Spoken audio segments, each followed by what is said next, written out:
ფინანსთა მინისტრის პირველმა მოადგილემ გიორგი კაკაურიძემ BMG-სთან განაცხადა, რომ ინტერრაოსთან არბიტრაჟის დაკისრებული კომპენსაციის გადახდა გაწერილი ვადის შესაბამისად ხდება. კაკაურიძის თქმით, ეს უფრო ნაკლებია, ვიდრე დაკისრებული თანხა, რაც ბოლო მონაცემებით 111 მილიონი დოლარის ძირს და დაახლოებით 28 მილიონი დოლარის პროცენტს აღწევდა. თურქეთის რესპუბლიკის ტრანსპორტისა და ინფრასტრუქტურის მინისტრის განცხადებით ბაქო-თბილისი-ყარსის საქართველოს მონაკვეთზე სარეაბილიტაციო და სამშენებლო სამუშაოების დასრულება საშუალებას იძლევა ორ კონტინენტს შორის ტვირთების გადაზიდვა უწყვეტ 24 საათიან რეჟიმში განხორციელდეს, რაც პროექტს შუა დერეფნის ერთ-ერთ უმთავრეს საყრდენად აქცევს. სახელმწიფო შესყიდვების სააგენტომ სასკოლო სახელმძღვანელოების ბეჭვდის მიზნით კონსოლიდირებული ტენდერი გამოაცხადა. ტენდერის სავარაუდო ღირებულება თითქმის 5 მილიონ ლარს შეადგენს და მოიცავს დაწყებითი, საბაზო და საშუალო საფეხურების მოსწავლის წიგნების, მოსწავლის რეულებისა და მასწავლებლის წიგნების ბეჭვდასა და მიწოდებას.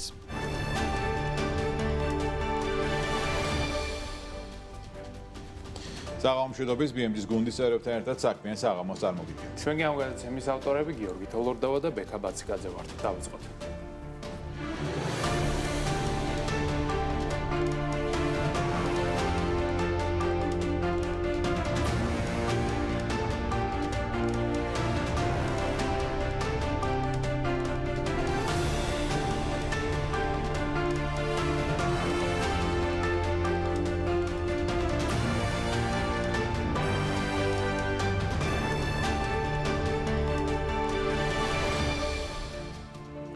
ზემო სვანეთის რეგიონში წლების განმავლობაში არსებული არაკონტროლირებადი ენერგომოხმარება სახელმწიფო სექტორის მხრიდან ადმინისტრაციული ინტერვენციის მიზეზი გახდა. ოფიციალური მონაცემებით მესტიის მუნიციპალიტეტს წლიური მოხმარება 133 მილიონი კილოვატი-საათი ჰქონდა, რაც ანალოგიური მასშტაბის სხვა დასახლებების სტანდარტულ საოპერაციო მაჩვენებელს დაახლოებით 7 მილიონი კილოვატ-საათის მკვეთრად აღემატება. ამ დისბალანსის ძირითად მიზეზად რეგიონში არსებული არასანქცირებული კრიპტომაინინგი სახელდება. პრობლემის აღმოსაყრელად მთავრობა უახლოეს პერიოდში გეგმავს მასშტაბური გამრიცხველიანების პროცესის დაწყებას, რაც მოხმარების კვოტირების სისტემაზე გადასვლას გულისხმობს. ახალი მოდელის მიხედვით ადგილობრივი მოსახლეობისა და სოციალურად დაუცველი ჯგუფებისთვის ელექტროენერგია დადგენილი მაქსიმალური ლიმიტის ფარგლებში უფასო დარჩება, ხოლო ჭარბ მოხმარებაზე კომერციული ტარიფი დაწესდება. გამანაწილებელი კომპანიის ინფორმაციით, რეგიონში არსებული კრიზისის მასშტაბებზე მიუთითებს იმაზე, რომ იმის გარემოებაც, რომ 2026 წლის აპრილში მესტიის მიერ ათვისებული ენერგიის მოცულობა დანარჩენი საქართველოს 15 მუნიციპალიტეტის, მათ შორის აზბეგის ონის და ხულოს ჯამურ საყოფაცხოვრებო მოხმარებას გაუტოლდა. ზარდი დინამიკა ფიქსირდება საჰაერო ტრანსპორტის სექტორშიც, რაც აისახა სამთავრობო პროგრამის შესრულების წლიურ ანგარიში. დოკუმენტის მიხედვით, ვაზიანის ყოფილ სამხედრო აეროდრომზე თბილისის ახალი საერთაშორისო აეროპორტის მშენებლობისთვის საპროექტო კვლევითი სამუშაოები გრძელდება. პარალელურად მიმდინარეობს თბილისის მოქმედი აეროპორტის ტერმინალისა და საჰაერო ხომალდების სადგომი ბაქნების გაფართოება, რამაც ობიექტის გამტარუნარიანობა 5 მილიონიდან 10 მილიონ გზავრამდე უნდა გაზარდოს. ინფრასტრუქტურული პროექტები აქტიურ ფაზაშია რეგიონულ აეროპორტებშიც. მაგალითად, ქუთაისში მიმდინარეობს ახალი 3,5 კილომეტრიანი ასაფრენ-დასაფრენი ზოლის მშენებლობა. თელავში საპროექტო ოპტიმიზაცია სრულდება, ხოლო მესტიის აეროპორტის ახალი ტერმინალის პროექტზე მუშაობა დასრულებულია.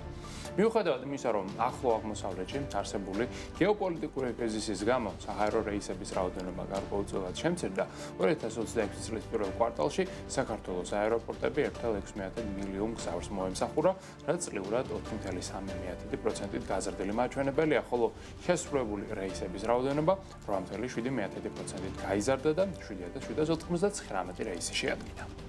სატრანსპორტო დერეფნის გაძლიერების სტრატეგიაში მნიშვნელოვან ადგილს იკავებს ანეკლიის ღრმაწლოვანი ნავსადგურის მშენებლობა, თუმცა პროექტის განხორციელების ვადები და საინვესტიციო სტრუქტურა გარკვეულ კითხვებს აჩენს. სამთავრობო ანგარიშის თანახმად საზღვაო ინფრასტრუქტურის სამშენებლო და მასშტაბური ფსკერდაღრმავებითი სამუშაოები ოფიციალურად დაწყებულია, ხოლო მოსამზადებელი ფაზა ჯერ კიდევ 2025 წლის სექტემბერში დასრულდა. მიუხედავად ამისა, წარდგენილ დოკუმენტებში საერთოდ არ არის ასახული ინფორმაცია პროექტის კერძო პარტნიორის ან ინვესტორის თაობაზე. 2 წელი გავიდა მას შემდეგ, რაც სახელმწიფომ საერთაშორისო კონკურსში უპირატეს მონაწილედ ჩინური კონსორციუმი CCCC გამოავლინა. თუმცა ოფიციალური პოზიციით აღნიშნულ სუბიექტთან მოლაპარაკებები შესაძლოა 2026 წლის ბოლომდე გაგრძელდეს. გარდა ამისა, ანალიზის საგანია საოპერაციო ვადების ცვლილებაც.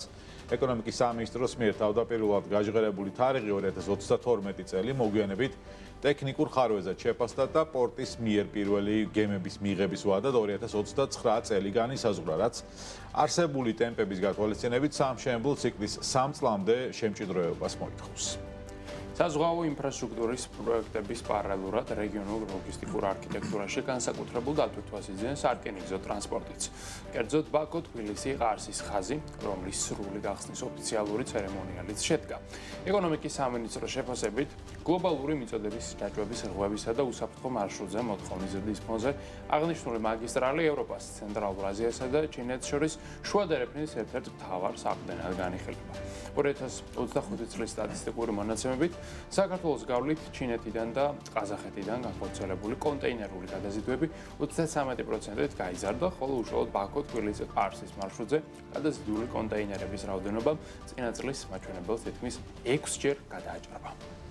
საერთაშორისო სატრანზიტო მარშრუტების საიმედოობა და უსაფრთხოება რეგიონული პარტნიორი ქვეყნებისთვის სტრატეგიულ პრიორიტეტს წარმოადგენს, რაც თურქეთის რესპუბლიკის ტრანსპორტისა და ინფრასტრუქტურის ministris განცხადებებში წაისახა. თურქული მხარის შეფასებით ბაქო-თბილისი-ყარსის სარკინიგზო ხაზი საქართველოს მონაკვეთზე სამშენებლო და სარეაბილიტაციო სამუშაოების დასრულება საშუალებას იძლევა ორ კონტინენტს შორის ტვირთბრუნვა უწყვეტ 24 საათიან რეჟიმში წარიმართოს. პროექტის ფარგლებში მარაბდიდან თურქეთის საზღვრამდე არსებულ 180 კილომეტრიან მონაკვეთზე ინფრასტრუქტურა სრულად განახლდა და აშენდა ახალი სამგზავრო და სატვირთო სადგურები, რის შედეგადაც დერეფნის ნომინალური გამტარუნარიანობა წელიწადში არსებული 1 მილიონი ტონიდან 5 მილიონ ტონამდე უნდა გაიზარდოს.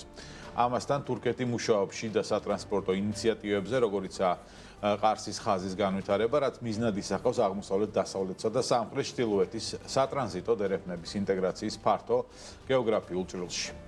მიუხედავად ოფიციალურ ცერემონიალზე გაჟღერებული პოზიტიური პროგნოზებისა, პროექტის განვითარების ისტორიული რეტროსპექტივა მიუთითებს საწყისი გეგმებისა და დაპირებული პარამეტრების მნიშვნელოვან მოდიფიკაციაზე. ბაქო-თბილისი-ყარსის 827 კილომეტრიანი რკინიგზა, რომლის 183 კილომეტრი საქართველოს ტერიტორიაზე გადის, სატესტო რეჟიმში ჯერ კიდევ 2017 წლის ოქტომბერში გაიხსნა. იმ პერიოდში გაკეთებული ოფიციალური განცხადებების მიხედვით, ხაზის სრულ ექსპლუატაციაში 2018 წელს უნდა შესულიყო, ხოლო მისი საწყისი გამტარუნარიანობა წელიწადში 8,5 მილიონი ტონა იქნებოდა სამომავლოდ 15 მილიონ ტონამდე გაზრდის პერსპექტივით. გარდა ამისა, 2017 წლის პრეზენტაციაზე ხაზგასმული იყო სამგზავრო გადაყვანების კომპონენტიც, რაც წლიურად 1 მილიონ გზავრს ითვალისწინებდა. თუმცა მიმდინარე ოფიციალურ გახსნაზე საპროგნოზო მაჩვენებლები შემცირდა და 5 მილიონი ტონა ტვირთით განისაზღვრა, ხოლო აზერბაიჯანის რკინიგზის ხელმძღვანელობის განცხადებით, სამგზავრო მიმოსვლის დაწყება ამ ეტაპზე საერთოდ არ განიხილება. პროექტის ეფექტიანობის შეფასებისას გადამწყვეტ როლს თამაშობს მისი ფინანსური სტრუქტურა და რეალური საოპერაციო დატვირთვის მაჩვენებლები. რკინიგზის საქართველოს მონაკვეთის მშენებლობა განხორციელდა აზერბაიჯანის მხრიდან. გამოყოფილი 775 მილიონი დოლარის მოცულობის საკრედიტო ხაზით, რომლის ათვისებაც ეტაპობრივად მოხდა. საწყის ეტაპზე 2007 წლის შეთანხმებით ბიუჯეტი 200 მილიონ დოლარს შეადგენდა 1%-იანი საპროცენტო განაკვეთით, თუმცა ვადების გადაცილებისა და სამუშაოების გაძვირების გამო პროექტს დაემატა 575 მილიონი დოლარის სესხი, მკვეთრად უფრო მაღალი 5%-იანი განაკვეთით. სასესხო ვალდებულებების გასტუმრება დაფუძნებული ერთობლივი საწარმოს მიერ პროექტის კომერციული მოგებიდან უნდა განხორციელდეს, რაც სერიოზული გამოწვევის წინაშე დგას რეალური საოპერაციო მაჩვენებლების გათვალისწინებით. სატესტო რეჟიმში მუშაობის ბოლო 9 წლის განმავლობაში ხაზის საშუალო წლიური დატვირთვა კრიტიკულად დაბალი იყო და საპროგნოზო 5 მილიონი ტონის მხოლოდ მცირე პროცენტს შეადგენდა. კერძოდ საოპერაციო პიკი დაფიქსირდა 2021 წელს 483,000 ტონა, რაც საერთო ტექნიკური გამტარუნარიანობის მხოლოდ 9,7%-ია, ხოლო მომდევნო წლებში კლების ტენდენცია გამოიკვეთა 2023 წელს გატარდა 92,000 ტონა, 2024 წელს 53,000 ტონა, ხოლო 2025 წლის 9 თვის მონაცემებით მაჩვენებელი 155,000 ტონას არ აღემატება, რაც მიუთითებს იმაზე, რომ ინფრასტრუქტურა ამ დრომდე მკვეთრად არარენტაბელურ რეჟიმში ოპერირებდა. რატომ გჭირდება მეტი რკინიგზა და რა შეგვიძლია ვისწავლოთ შვეიცარიისგან? დღეს ამ კითხვებს გავცემთ პასუხს. თანამედროვე ეპოქაში გადაზიდვების თუ ტრანსპორტირების ბევრი ალტერნატივა გაჩნდა და განვითარდა, მაგრამ ორ რელსზე მიმავალი რკინის ვაგონები და მათი უპირატესობა არათუ დაიკარგა, უფრო მეტადაც კი შეიძინეს მათ ეს დატვირთვა. რა გამოარჩევს მას და როგორ შეეძლო ამ გამორჩეულობის სწორად გამოყენება შვეიცარიამ, ამაზე სასაუბროდ ერეკლე ფოლადიშვილი შემოგვერდება ერეკლეს აღამშვიდობის. ბექას აღამშვიდობისა და მიესალმები მაყურებელს. თანამედროვე სარკინიგზო ინფრასტრუქტურა უმნიშვნელოვანეს მაკროეკონომიკურ კატალიზატორად და აქცეული, რომელიც ბუნებრივად მოცემულ გეოგრაფიულ კაპიტალს ხელშესახებ მშპ-ად გარდაქმნის. გლობალურად ძლავრი სარკინიგზო ქსელები მოქმედებენ როგორც ინდუსტრიული მულტიპლიკატორები, ანუ ერთი-ორად ზრდიან იმ სარგებელს, რომელიც ამა თუ იმ რეგიონს შეიძლება მოჰქონდეს. ისინი უზრუნველყოფენ ტვირთების გადაზიდვასა თუ სამუშაო ძალის გადაადგილებას წარმოუდგენელი ეფექტურობით. მხოლოდ ევროკავშირში სარკინიგზო სექტორი დაახლოებით 257 მილიარდ ევროს აგენერირებს, რაც რეგიონის მთლიანი მშპ-ს დაახლოებით 1.4%-ს უდრის. რკინიგზის ფასდაუდებელი უპირატესობა ის არის, რომ ის ეკონომიკაზე გავლენას 1-2.7-თან შეფარდებით ახდენს. ანუ ყოველი დოლარი, ევრო თუ ლარი, რომელიც რკინიგზის მშენებლობაში თუ უბრალოდ ოპერაციებში იხარჯება, დამატებით 2.70 დოლარის, ევროს თუ ლარის გენერირებას უწყობს ხელს. სარკინიგზო ქსელების სწორად განლაგებას შეუძლია რადიკალურად შეცვალოს ქვეყნის ეკონომიკური მდგომარეობა. იზოლირებული რეგიონები მსოფლიო ბაზართან ინტეგრირებულ კომერციულ ცენტრებად გარდაქმნას.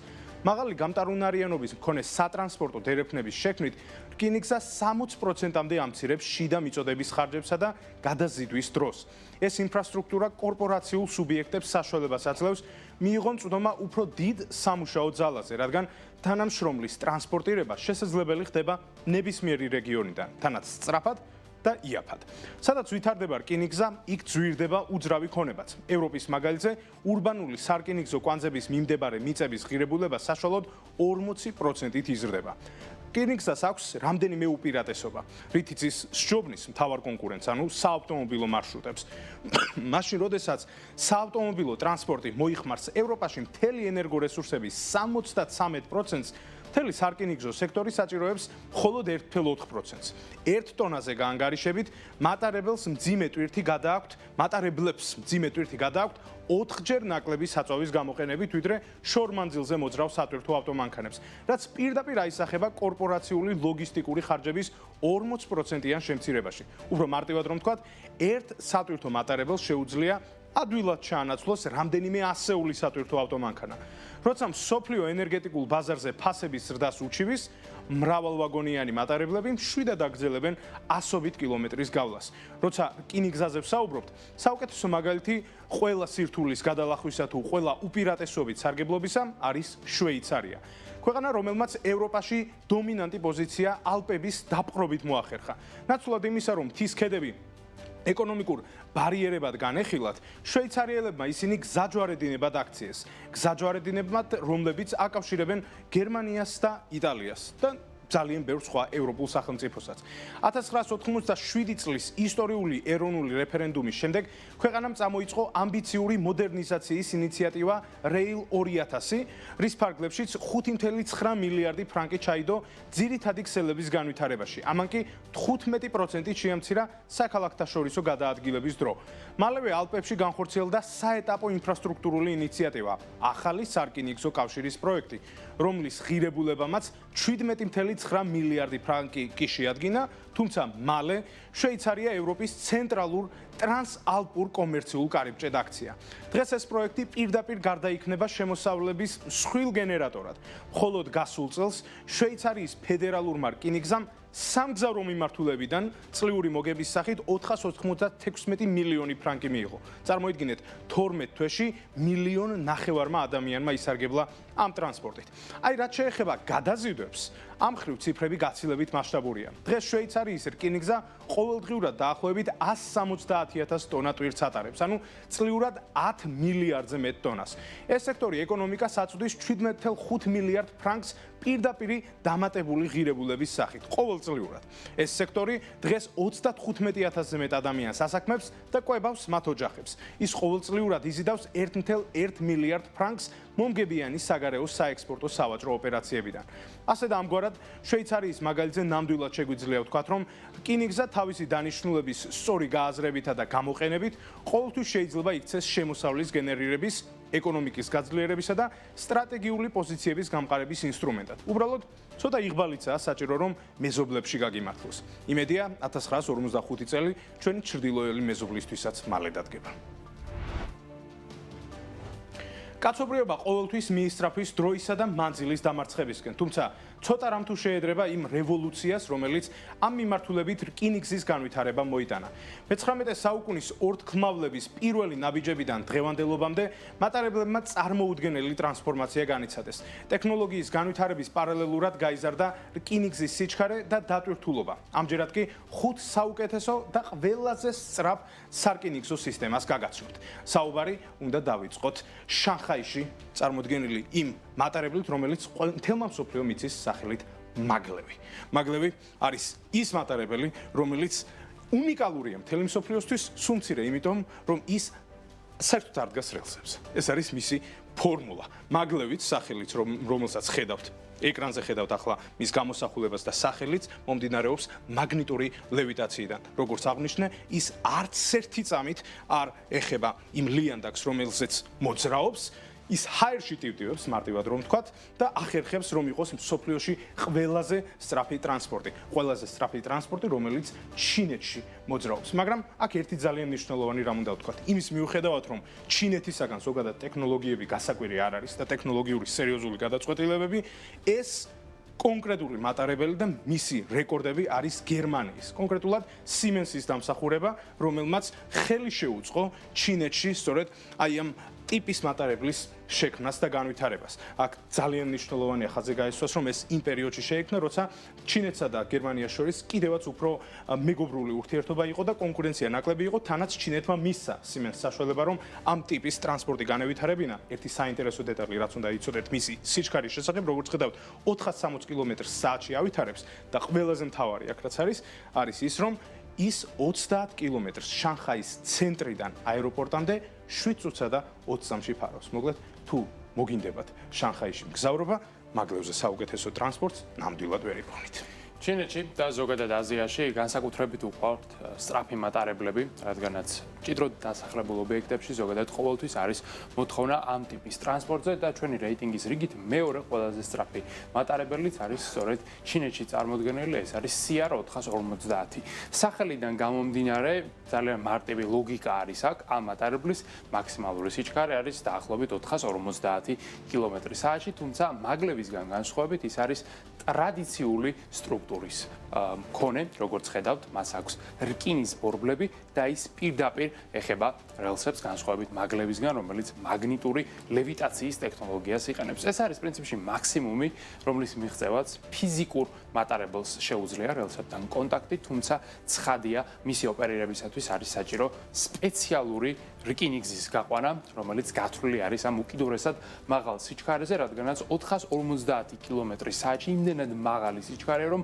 ამ სიჩქარეზე ვიბრაციას შეუძლია ადამიანის ცუდად გახტომას კი გამოიწვიოს, ამიტომაც ამ მატარებელს შაშენებული აქვს დაკიდების განსხვავებული სისტემა, ის ფაქტობრივად არის გამოყოფილი თავისი ძირითადი ძარისგან და კაბინა, რომელიც იმყოფება რა თქმა უნდა მატარებლის ზედა ნაწილში, არის ცალკე დაკიდების სისტემაზე დამონტაჟებული და ამით ის არის უფრო კომფორტული და ჩუმი, ასე ვთქვათ, მგზავრებისათვის. აქ საინტერესო ის არის, რომ ხშირად ჩინეთის რკინიგზებზე შეხვდებით CR450-ების შეხვედრის წერტილს, რა დროსაც ისინი ერთმანეთს უახლოვდებიან. დაახლოებით იმ სიჩქარით, რა სიჩქარითაც მიფრინავს ბოინგი ცაში. დაახლოებით ასეთი არის მათი სიჩქარე ერთმანეთის მიახლოებასთან პროცესში. აქვე ის უნდა ითქვას, რომ მას აქვს 15 მეტრიანი ცხვირი, რაც საჭიროა იმისათვის, რომ აეროდინამიკური წინაღობა მარტივად იქნეს დაძლეული და რა თქმა უნდა ზედმეტი ენერგია არ მოიხმაროს ამ მატარებელმა და ასევე ერთი შთამბეჭდავი ფაქტი ის არის, რომ 450 კმ/სთ-ში მიმავალ ამ მატარებელს სჭირდება დაახლოებით 6,5 კილომეტრი იმისათვის, რომ გაჩერდეს. შესაბამისად, ამ მატარებლის გაჩერება დაუგეგმავად არის ფაქტობრივად შეუძლებელი და მას მართავს სუპერკომპიუტერი, რომელიც არის დაკავშირებული მუდმივად ინტერნეტთან, რადგანაც არც ერთ ადამიანს ამ სიჩქარეზე ამ მატარებლის ოპერირება ფიზიკურად უბრალოდ არ შეუძლია. TGV მესამე ყველაზე სწრაფი მატარებელი მსოფლიოში არის ალბათ სახელიდან გამომდინარეც მივხვდებოდით საფრანგეთიდან. საფრანგეთის ალბათ სიმბოლო, საფრანგეთის სიამაყე, ის მატარებელი, რომელიც სიჩქარით ნამდვილად ევროპაში არის უბადლო, მას არ ყავს ანალოგი, ამ სიჩქარით 320 კმ/სთ სიჩქარეს ავითარებს სტანდარტულად მოძრაობისას, თუმცა ის თქვენ წარმოიდგინეთ არის მსოფლიო რეკორდსმენი. იმიტომ რომ 2007 წელს სწორედ TGV-ი დამყარდა მსოფლიო რეკორდი 574 კმ/სთ-ით განავითარა ამ მატარებელმა. არ ვიცი, შიგ თუ იმეიჯდა როგორ გადმოვიდა იქიდან, ეს არის ალბათ როგორც აღნიშნე საფრანგეთის სიამაყე. სიამაყე, რომელთაც ძალიან ბევრ ადამიანს უსარგებლია, მათ შორის და ვინჩის კოდის გადაღების შემდეგ, როცა პრემიერა იყო კანის ფესტივალზე, ლონდონიდან კანის ფესტივალამდე, ფაქტობრივად სწორედ ამ მატარებლით 1450 კმ 7 საათში გამლეს გზავრება, მათ შორის ტომ ჰენქსმა. მოკლედ, ეს მატარებელი გამოირჩევა, როგორც აღნიშნე, თავისი სიჩქარით და ის, რაც მნიშვნელოვანია, არ არის პირველი მოდელი. 1960 წლიდან საფრანგეთი ეტაპობრივად მუდმივად ავითარებდა თავის მოდელებს და მისი პირველი მოდელი მუშაობდა გაზზე. და გაზიდან მოვედით აი ამ ულამაზეს შედევრამდე, რომელიც დამსახურებულად იკავებს მესამე ადგილს. თუ ევროპაში საფრანგეთმა დაიწყო ჩქაროსნული მატარებლების, ასე ვთქვათ, ტრენდი, აზიის კონტინენტზე ეს დაიწყო ცალსახად იაპონიამ, სადაც ჯერ კიდევ 1964 წელს გამოჩნდა შინკანსენი. ეს არის შინკანსენის ლამის 30-ე ვერსია, რა თქმა უნდა, ყოველ 60 წელიწადში ერთხელ მას აახლებენ და ამჟამად მისი მაქსიმალური სიჩქარე არის 315 კმ/სთ-ში, თუმცა, როდესაც 1964 წელს ტოკიოს ოლიმპიადის დროს შედგა მისი დებიუტი, მაშინ მაქსიმალური სიჩქარე იყო დაახლოებით 150 კმ/სთ-ში და მაშინ გზაზე არაფერი არ გადაადგილდებოდა ამ სიჩქარით, არც ჩვეულებრივი ავტომობილები არ იყვნენ ასეთი ფუფუნებით განებიურებულები, შესაბამისად ტურისტებმა ნამდვილად, ასე ვთქვათ, აღტაცება გამოხატეს იაპონიის ტექნოლოგიური პროგრესის მიმართ. აქ ის უნდა ითქვას, რომ შინკანსენს გამოარჩევს რამდენიმე ფანტასტიკური სტატისტიკა. პირველი ის არის, რომ 64 წლიდან მოყოლებული არც ერთი ფატალური შემთხვევა მას არ მოყოლია. რა დროსაც შეიძლებოდა ვინმე დაღუპულიყო, ასეთი რამ უბრალოდ ისტორიაში არ დაფიქსირებულა და ასევე საინტერესო ის არის, რომ მას აქვს დაგვიანებების საშუალო მაჩვენებელი, რომელიც არის 1 წუთზე ნაკლები.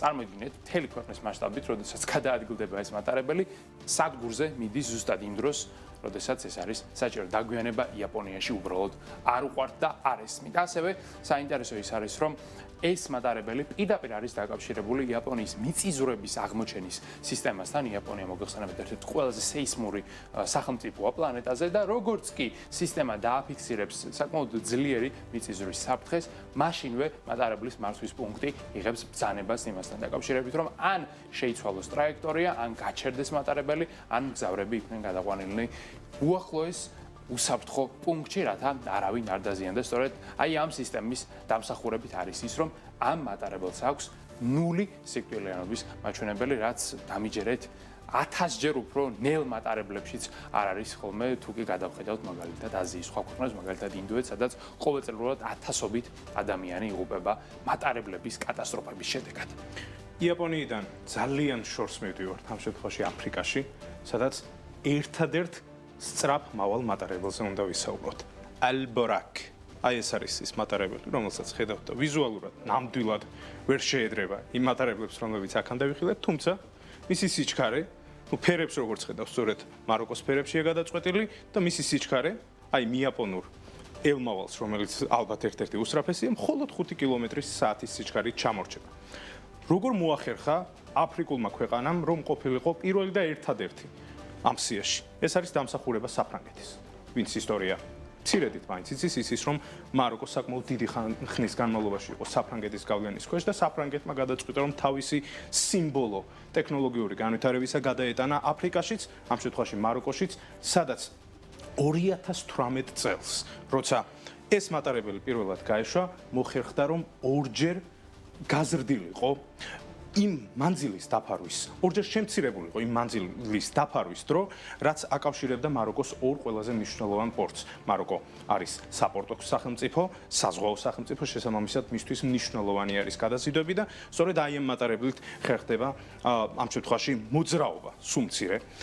და ძალიან მნიშვნელოვანი ასევე დეტალი არის ის, რომ ეს სახელი ალ-ბარაკ არის დაკავშირებული ფაქტობრივად მაროკოს მეფესთან, რომელმაც გადაწყვიტა, რომ სახელი უნდა იყოს დაკავშირებული პირდაპირ ისლამთან და კონკრეტულად იმ ფრთოსან არსებასთან, რომელსაც წინასწარმეტყველები გადაჰყავდა.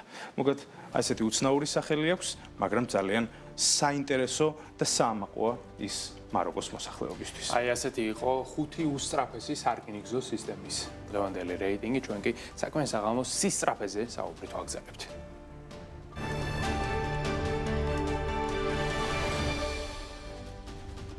2008 წლის მაისის მიწურულს ნიუ-იორკში გამართულ რიბოკის გრან-პრიზე საავტორო უფლებები მსოფლიო სპორტის ისტორიაში ოფიციალურად გადაიწერა. იამაიკელმა ათლეტმა უსეინ ბოლტმა 100 მეტრიანი დისტანცია 9.72 მიასეწამში დაფარა და პლანეტის უსწრაფესი ადამიანის ტიტული მოიპოვა.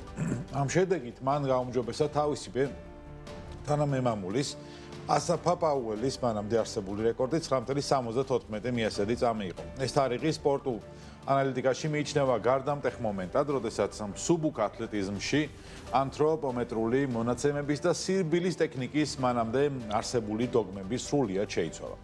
ნიუ-იორკის ტრიუმფი მხოლოდ დასაწყისი აღმოჩნდა იმ გლობალური კომერციული და სპორტული ფენომენისა, რასაც შემდგომში ელვა ბოლტის ეპოქა ეწოდა. იმავე წლის აგვისტოში პეკინის ოლიმპიურ თამაშებზე იამაიკელმა სპრინტერმა ფინიშის ხაზი 9.79 წამში გადაკვეთა, თანაც ისე რომ დისტანციის ბოლო მეტრებზე სიჩქარე დემონსტრაციულად შეანელა. სპორტული მარკეტინგის და ეკონომიკის თვალსაზრისით ბოლტის რეიტინგების მკვეთრმა ზრდამ მულტიმილიონიანი საინვესტიციო ნაკადები მიიზიდა ძლეოსნობაში, ხოლო თავად სპრინტერი წამყვანი გლობალური ბრენდების უმსხვილეთ სახედ აქცია.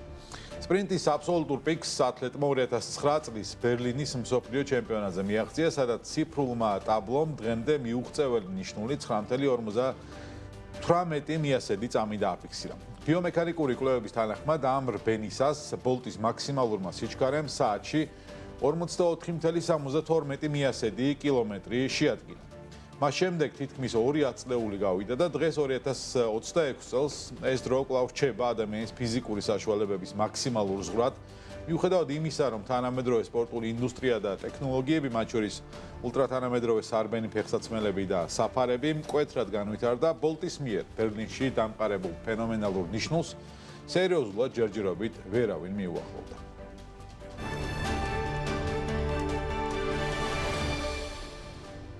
საქართველოს საგარეო საქმეთა სამინისტრო მიმდინარე წლის მარტიდან პრეზიდენტის ყოფილ სასახლეშიავლაბრის რეზიდენციაში გადავიდა. ინფორმაცია BMG-ის მთავრობის ადმინისტრაციის პრესამსახურმაც დაუდასტურა.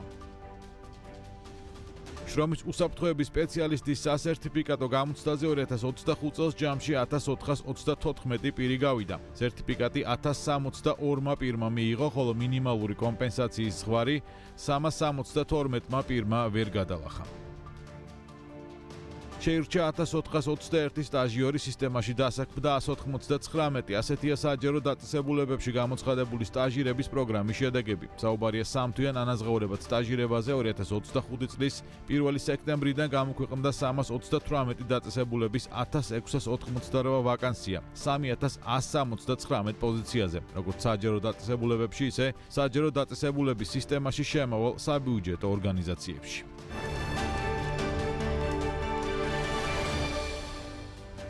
ვაგზავნებთ გადაცემას საფონდო ბაზრების მიმოხილვით. განვლილი სავაჭრო სესია რეკორდული იყო და დღესაც პრინციპში ამ ტრადიციას ვაგზავნებთ.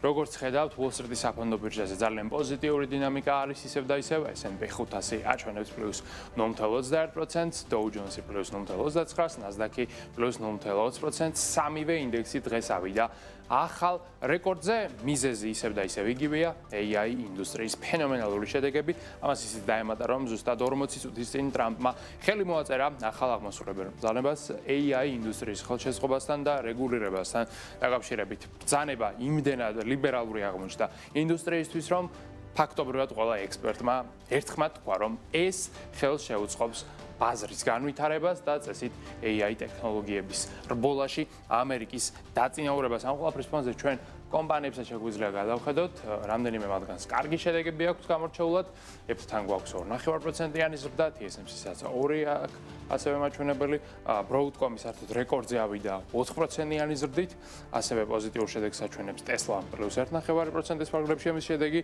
და Samsung-იც ავიდა ახალ რეკორდზე 3%-ზე მეტით არის ის გაზრდილი, Meta-საც პოზიტიური შედეგი აქვს 1%-ის ფარგლებში, ჯამში ტექნოლოგიური ინდუსტრია გამოიყურება ძალიან ძლიერად და აღმასვლის ტენდენციები ისევ და ისევ გრძელდება. რაც შეეხება ევროპას, აქაც მატება გვაქვს 600 უმსხვილესი კომპანიის საერთო კაპიტალიზაცია გაიზარდა დღევანდელ სესიაზე 0.75%-ით.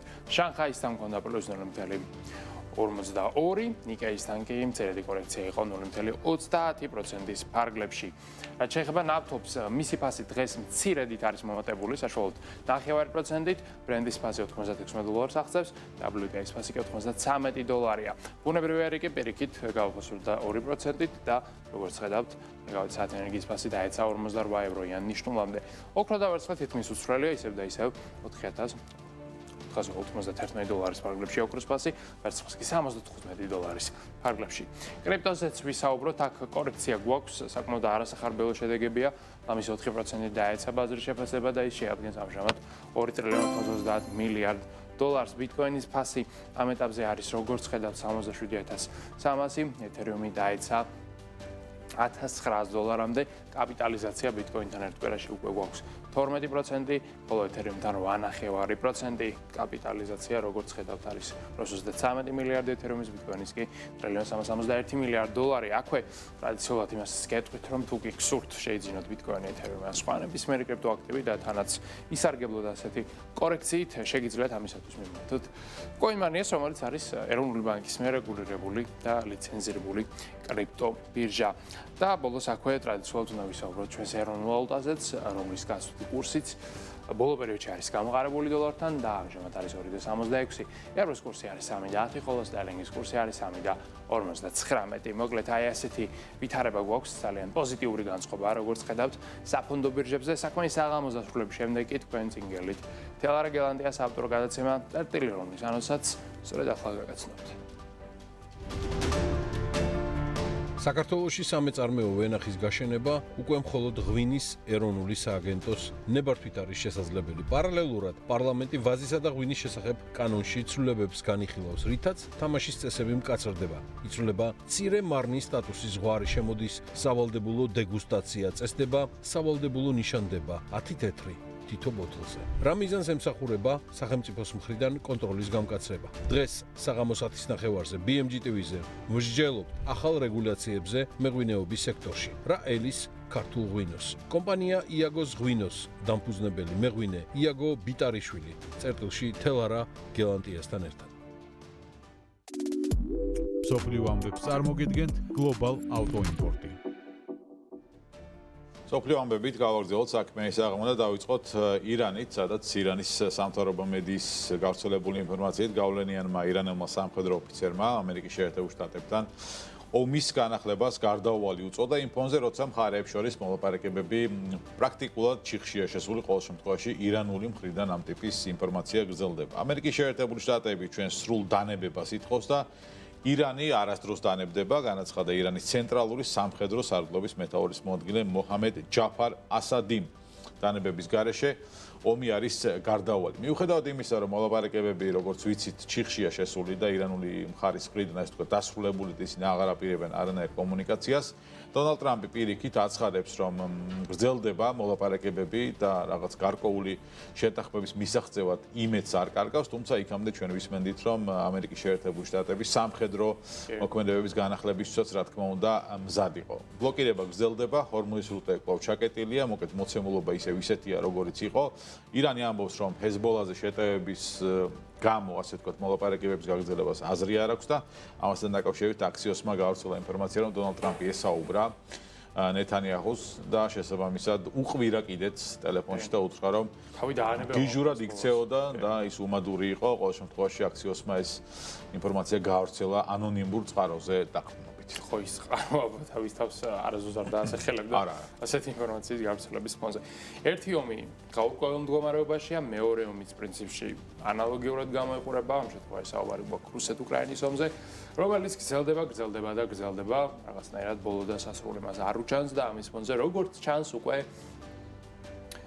რუსეთის სამთავრობო ელიტაც კი მიადგა პუტინს საჩივრით. სამთავრობო ელიტაში აქ გულისხმობ უფრო ფინანსთა სამინისტროს და რუსეთის ცენტრალურ ბანკს პრინციპში ორი მუწყებას, რომელსაც საბჭოთა აზრი მოეკითხება ეკონომიკაზე, ფინანსებზე და ზოგადად ქვეყნის ფისკალურ მდგომარეობას წესით. ნორმალურ ქვეყანაში ასე რუსეთში ეგეც სხვანაირად მუშაობს.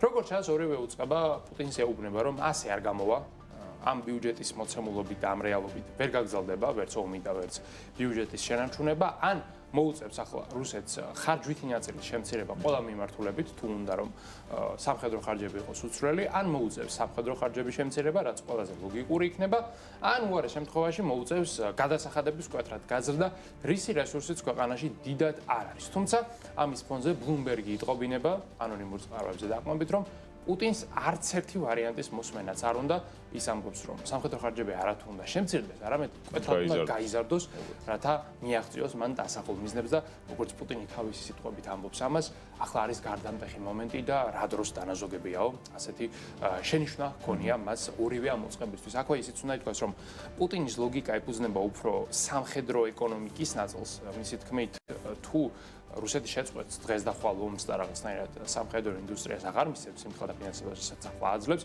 ის 10,000-ობით და 100,000-ობით ადამიანები, ვის დღეს ტანკების, დრონების და ავტომატების წარმოებაშია ჩართული, დარჩება უმუშევრად და წასასვლელიც აღარ ჩებათ, რადგანაც ის ქარხნები, რომლებიც ერთდროს მაცივრებს და მაგალითად ძალიან ცუდ ავტომობილებს აწარმოებდნენ, ახლა უკვე იმასაც აღარ აწარმოებენ, გადაერთვნენ ტანკებზე და ტანკების წარმოებიდან ისევ ძალიან ცუდ ავტომობილებზე დაბრუნება იქნება საკმაოდ რთული ფინანსურად, ეს მათ ალბათ არ გამოვუათ და ამის ფონზე ეს ადამიანები, რომლებიც ამ კომპანიებში დარჩნენ, იქნებიან ძალიან მძიმე მდგომარეობაში, რაც გამოიწვევს ქვეყანაში უმუშევრობას, სიღარიბეს და წესით სამოქალაქო პროტესტს, რა თქმა უნდა, პუტინს არ უნდა, ამიტომაც ის იზოლებულია, რომ გააგრძელოს ეს ომიც და სამხედრო დანახარჯების გამოყოფაც.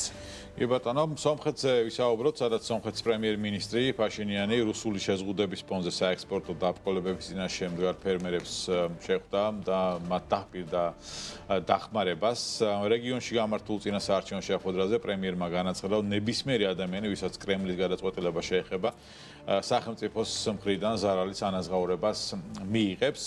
საქმე გვაქვს, ასე ვთქვათ, 2026 წლის 30 მაისს რუსეთის მთავრობის გადაწყვეტილებასთან, რომელიც სომხეთიდან პომიდურის, კიტრის, წიწაკის, მწვანილისა და მარწყვის იმპორტზე დროებით შეზღუდებს აწესებს. უწყება ამის გადაწყვეტილება პროდუქტის მიწოდებისას ფიტოსანიტარული დარღვევების გამო მიიღო, ესეც რა თქმა უნდა ნაცნობი პრაქტიკაა, ვერ შეცვალეს ვერანაირად რაღაცა სხვა მიზეზით რომ მოიგონონ, თუმცა ამ შემთხვევაში ფაშინიანმა შეხვედრაზე განაცხადა ისიც, რომ მიუხედავად იმისა, რომ რაღაც გარკვეული ხარისთან დაკავშირებით გარკვეული გამოწვევები შეიძლება არსებობდეს, ამ საქმეშიც სომხეთი და მისი მთავრობა დაეხმარება ფერმერებს, რომ ხარისხობრივად უკეთესი პროდუქცია მოიყვანონ და გასაღების ბაზრებიც გააფართოვონ და დივერსიფიკაცია მოხდეს ამ შემთხვევაში. რაც გზელოდაში უფრო უკეთესი იქნება, ვიდრე რუსეთში დაბრუნება. ფაშინიანმა ასევე აღნიშნა, რომ მოცულობა, რომელიც კიტრის, პომიდურის, წიწაკის და ასე ვთქვათ, მარწყვის იყო რუსეთში ექსპორტისა, არ არის დიდი, ამიტომ მთავრობა მოახერხებს იმას, რომ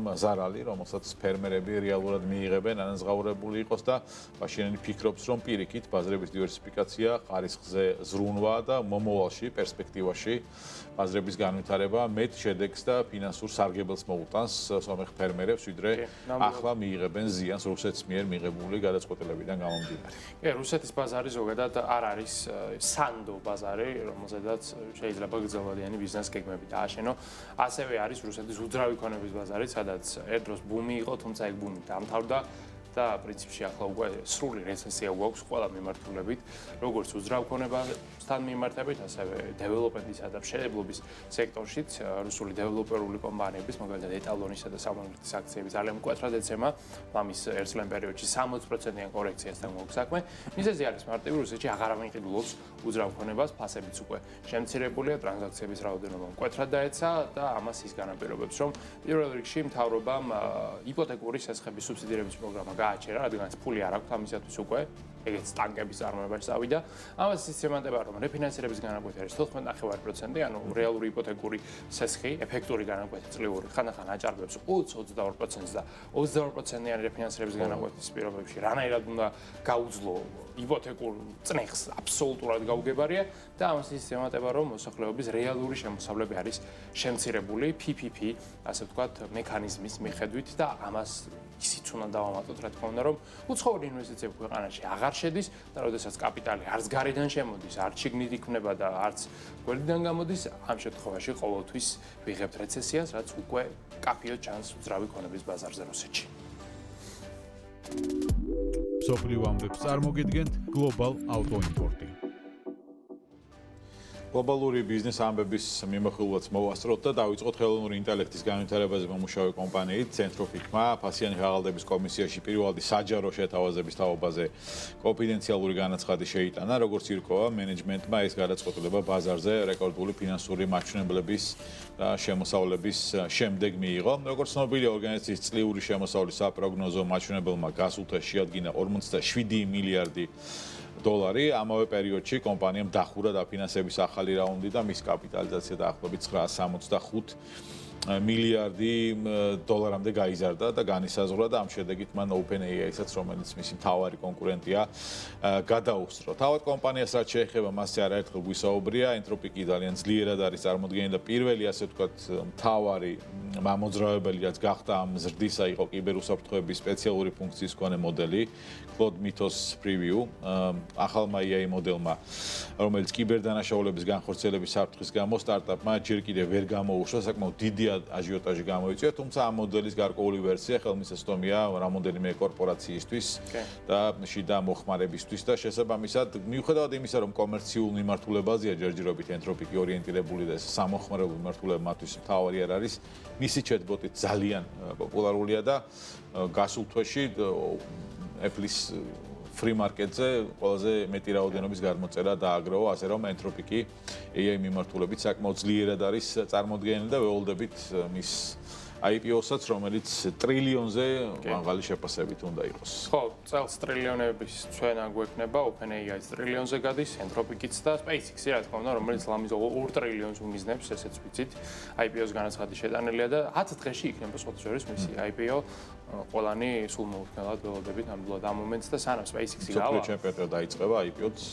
დაიწყება, ესე ხვავრინად გაიხსნება ყველაფერი და აქ ის უნდა ითქვას, რომ რეალურად Elon Musk-მა ძალიან დიდი შეღავათი გააკეთა თანამშრომლებისთვის, მათ მისცა უფლება, რომ IPO-ზე გასვლამდე, რამდენიმე კვირით ადრე, 2 კვირით ადრე, კომპანიის 5%-ის შესაბამისი წიგნი აქციები შეიძინონ, თუ მათ აქვთ ამისი სურვილი. ეს არის უდიდესი შეღავათი ამ ადამიანებისთვის, ანუ მათ IPO-მდე აქვთ შესაძლებლობა, რომ კომპანიის, კერძო კომპანიის აქციები შეიძინონ, ასეთი რამ არ ხდება ხოლმე როგორც წესი, ასეთ ცხულ კომპანიებთან მიმართებით, მაგრამ როგორც მას კი ამბობს, ამ ადამიანებმა შეუძლებელი შექმნეს გრავიტაციის კანონებიც კი დაარღვიეს და მრავალჯერადი გამოყენების კოსმოსური რაკეტები გააკეთეს, ამიტომაც მათ აქვთ ახლა იმისი საშუალება და დამსახურება, რომ ამ კომპანიის მეწილები გახდნენ, მაშინ, როდესაც კომპანია ჯერ ბირჟაზეც კი არ არის გამოსული. Elon Musk-ის კიდევ ერთ კომპანიაზე უნდა ვისაუბროთ, უფრო ცნობილზე პრინციპში, აქამდე, ვიდრე SpaceX-ი იყო, თუმცა SpaceX-მა რაღაც გარკვეული რეკორდები უკვე მოხდა, მაგრამ Tesla კაპიტალიზაციით ჯერჯერობით, რა თქმა უნდა, SpaceX-ზე წინ არის და ნახოთ, სავარაუდოდ მოახერხებს. 10 დღე მაინც ყოველ შემთხვევაში. SpaceX-ი მოახერხებს დაწევას დარწმუნებულობა და გადასწრებას კიდეს. თუმცა Tesla-ს გაყიდვები ევროპის მასშტაბით იზრდება, რეგისტრაციები გაიზარდა მკვეთრად, ბოლო პერიოდში ზოგადად ევროპაში ავტომობილების რეგისტრაციები გაზრდილია და განსაკუთრებით ელექტრომიმართულება არის გააქტიურებული საწვავის კრიზისის ფონზე. საფრანგეთში მაჩვენებელი 645%-ით გაუმჯობესდა და 5446 ერთეული შეადგინა. პრაქტიკულად არ იყიდებოდა Tesla საფრანგეთში. უბრალოდ არ ამიყიდებოდა. 5400 ცალი გაიყიდა და 645%-იანი ზრდა მივიღეთ. ამასთან წლიურად 29%-იანი ზრდა დაფიქსირდა ნორვეგიაში, სადაც ელექტრომობილები ზოგადად ძალიან დიდ წილს იკავებენ. გაყიდვებში და რეგისტრაციებში მით უმეტეს 3345 ავტომობილი გაყიდა Tesla-მ ნორვეგიაში. 126% გაუმჯობესდა წარმოებლის მონაცემები დანიაში, სადაც 1750 ავტომობილი გაიყიდა, ესპანეთში 113%-იანი ზრდა დაფიქსირდა, 1690 ავტომობილი გაყიდა Tesla-მ ესპანეთში და მკვეთრი ზრდა დაფიქსირდა ასევე მეზობელ პორტუგალიაშიც. ესპანეთის ჩვენ მეზობელ პორტუგალიაში არა ესპანეთის მხარეს, სადაც 349%-ს მიაღწია ზრდამ და რეგისტრაციები გაუმჯობესდა 71%. ბრიტანეთი, რომელიც ერთ-ერთი უდიდესი ბაზარია და გერმანია, მონაცემი მიმდინარე კვირაში გამოქვეყნდება, თუ იქაც ზრდა იქნება, რა თქმა უნდა, ეს Tesla-ს ცისკულზე დაასხამს წყალს და ბოლო პერიოდში განსაკუთრებით შემცირებული იყო Tesla-ს გაყიდვები, ამიტომ მნიშვნელოვანია, რომ რეალურად ბრენდი ახლა ახერხებს გარკვეული პოზიციების დაბრუნებას ევროპის მასშტაბით.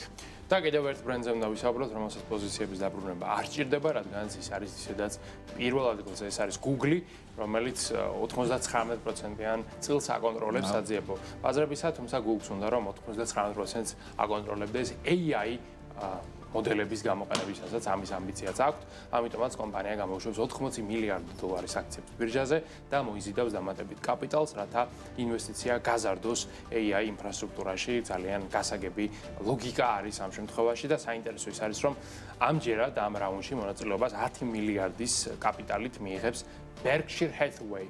Warren Buffett-ის კომპანია, მოკლედ, Greg Abel არის შეყვარებული Google-ზე, ძალიან უნდა ამ კომპანიაში თავისი წილის გაზრდა და Berkshire, როდესაც ხარს უჭერს Google-ს, ესე იგი შეგვიძლია თავმოვთქვათ, რომ Google-ის მომავალი არის გარანტირებულად ნათელი და კარგი, ისე Warren Buffett-ის კომპანია ნაფიც არასოდეს არ გადადგამდა და AI ბუშტის არსებობასთან დაკავშირებით შიშები და მოლოდინების პრინციპში შეგვიძლია ვთქვათ, რომ გადაიწია მაგ ამბები. გადაწეული ეგ ამბავი რამდენიმე წლით Berkshire ასეთ ნაბიჯს არასოდეს არ გადადგამდა ბუშტის არსებობის შემთხვევაში.